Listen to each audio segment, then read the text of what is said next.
So I took myself out on a little date just because I haven't like taken myself out in a while, but the guy was like, what would you want? You want some beer? You want some wine? And I was like, can I get a Prosecco? And he went, oh, okay. I want to show you guys the area really quick before I start reading, and also the little drink that I have. This is isn't it just so cute? Oh, just wanted something like a little refreshing. It's just a really nice, relaxing Sunday, so I'm really glad you guys are here with me.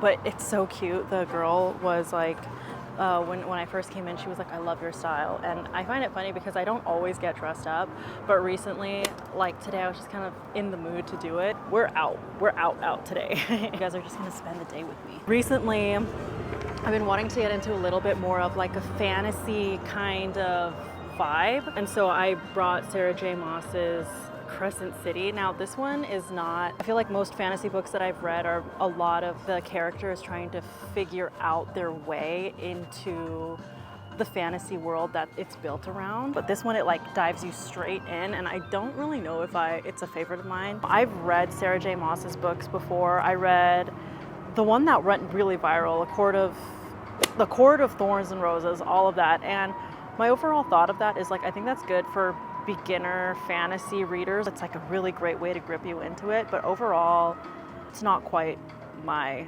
style of reading. I have a thing about lead male characters that obviously try to make the name very, very unique, but in reality, I don't know, I just kind of see it coming. Like they'll replace certain names with like an X in it instead to make it sound a little bit more edgy, and I'm like, it doesn't hit the same.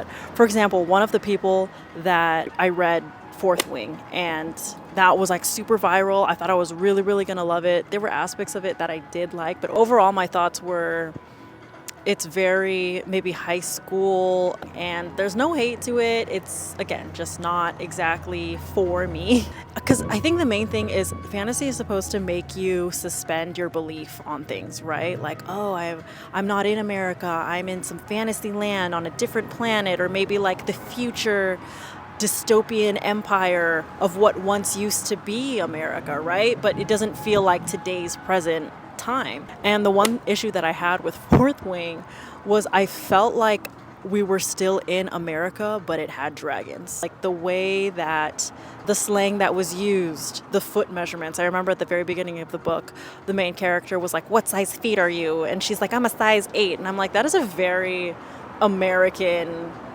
thing to ask.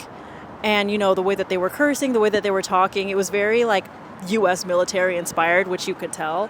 So instead of it suspending that belief of, oh, I'm in this fantasy land, I just felt like I was in Mississippi, Florida.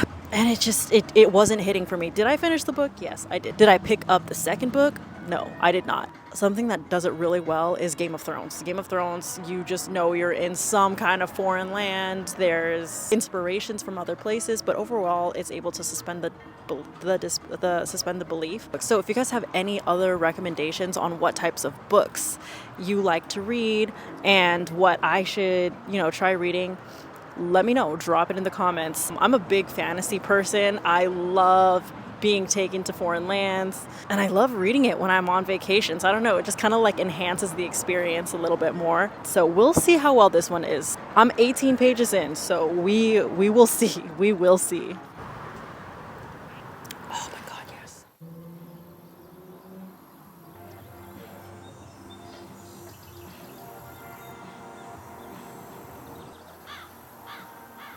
I'm not convinced with this with this book. I don't know. I keep trying to like her stuff because she's just so well known, but I don't know. I should have brought Pierce Brown's book. I've read all the Red Rising series except for the latest one that he has, which I think is Lightbringer. Oh God. This is a line in the book. Where is it? Come on, Bee, don't be a wimp. Bryce sighed and set her hand on the pad. I wish Danica would get a manicure. Her nails look like shit. Lightning zapped through her, a slight vacuuming around her belly button, and then Danica was laughing, shoving her. You fucking dick. Bryce slung an arm around Danica's shoulders. You deserved it.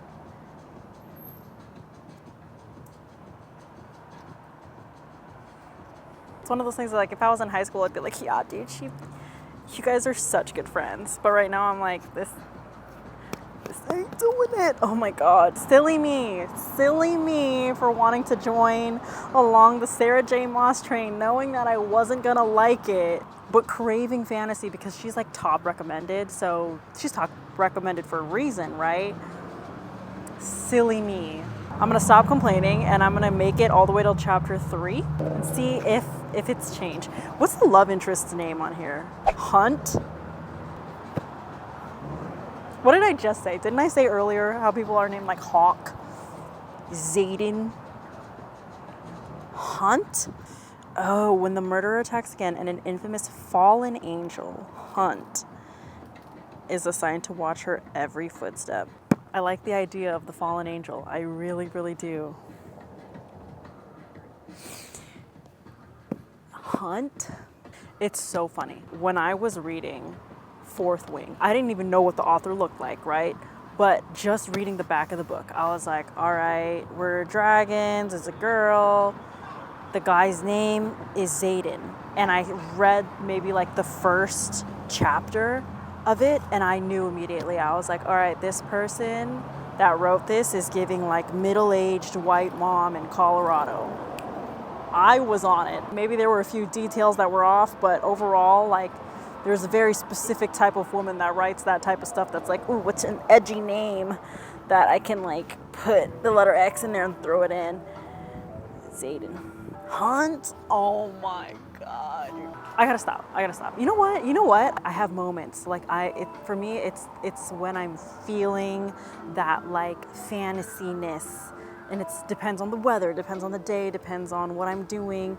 Because if it's a really good book, I will sit down and read it until it is done. Like stay up until 2 a.m., 3 a.m., constantly like, do not bother me. I'm only reading this book. And I haven't had that in a while. Hunt? Bro, another person's name in here is Fury. Like, I'm thinking Nick Fury from Marvel. I gotta stop. All right. I keep reading.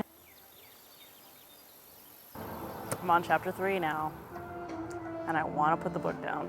I found a plant store that's right next to the place, so we're gonna stop by.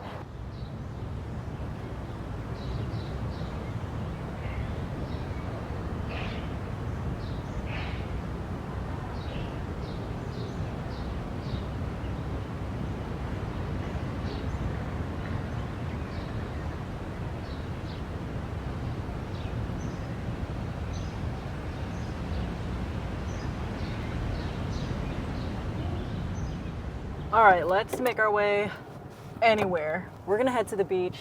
I haven't been there in a second. Just cruise by. All right. And I would love to live like right next to the beach, but parking seems to have gotten so bad lately. I don't know if you guys can see it, but it's literally lined up and down this thing. You're kind of driving a little bit on the other person's lane. And I said, hell yeah. Freaking right. All right. I love guessing if couples are on their first date, because most of the time you can kind of tell, you know? They're kind of got a little distance apart from each other, lots of kind of smiling, not a lot of quiet moments. It's very obvious. Making my way downtown. Oh my goodness gracious. Oh my God, it is so filled. Ew. You guys it's all over. Yeah, I'm not going out. But what I am going to do is lower my window. And y'all can get a good sight of what I'm seeing. Oh, it's so beautiful. We're on one today. Some pretty calm waters. This guy just like was walking right next to my car and he's like, hi. Like, hello, sir. I hear a lot of stories about how it's hard being single in today's world because of the dating life and how everything is online now. And okay, I understand that I am in a relationship right now, but part of me Like a really cocky part of me is like, how hard could it be? Everything's still kind of the same. Yeah, online dating exists, but you still have to put the effort to go out and like join social clubs or go to the beach. I think what a lot of people are scared to do is just be by themselves and kind of make themselves approachable or make themselves be the one to approach others, because people just, you know, they're like, I don't want to go to the bar by myself, I don't want to go to the beach by myself, somebody needs to come with me. But like, how are you going to make yourself approachable if you are somebody that wants to be approached? Or how are you going to approach people, right? For me, I could do both. I know that I could like stand on my own, and if somebody comes up to me, I can strike up a conversation, boom, totally fine. Or if I find this was before I had a boyfriend, but if I find somebody attractive, I have a history of going up to them and being like, hey, nice to meet you. Striking up conversation. It could totally range from just being straight up of like, I think you're really attractive. Yeah. And if they say, oh, thanks, you know, if they say they have a girlfriend or whatever, you just respect that. And you're like, oh, good for her. I just want to let you know. Thanks so much. You could keep it as simple as you want to. Oh my God, I think they're on a first date. Love. Oh my God, I love it.